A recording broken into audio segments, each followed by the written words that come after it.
Brian David Johnson. Everybody on Wall Street is looking to invest in the next big thing.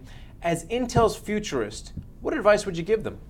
Well, Greg, I am a futurist, right? I'm not a financial analyst at all. And so it's really my job to look 10 to 15 years out. And so I spend most of my time kind of living in 2020 to 2025.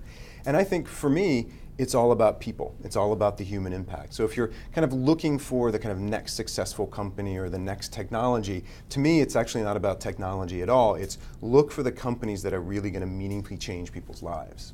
All right, so how do you start your search for what people are going to want in 10 to 15 years? So everything that I do is based upon humans, first and foremost. So everything I do is based on social science. And I do something called future casting, which means kind of looking that 10 to 15 years out. So starting with ethnographers and anthropologists and getting a deep understanding of what human beings are doing. We don't study markets, we don't study countries, we study people.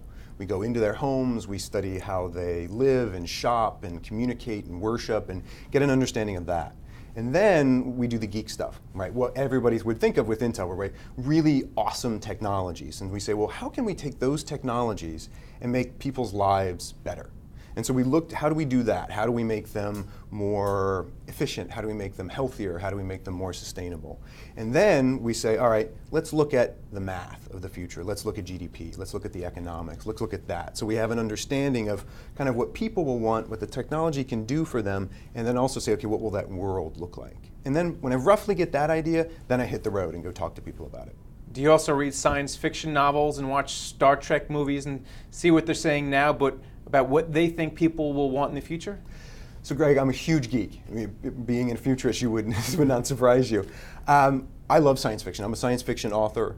I actually use science fiction as a part of our development. So you can use science fiction based upon science fact to kind of prototype these ideas into the future, because you can understand the human impact, the cultural impact, even the business impact of the technologies we're building today once you look 10 years out. And I use it actually in the specs that I deliver. They actually have science fiction stories. And we even have something called the Tomorrow Project, which is a project that gets these stories into the hands of everybody so that we can have a conversation about what kind of future they want and what kind of future they don't want.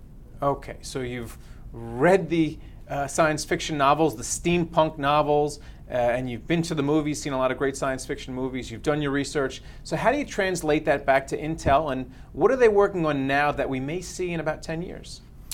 So I'm a principal engineer at Intel. So really what I do is I deliver a spec to the folks who are doing the silicon work.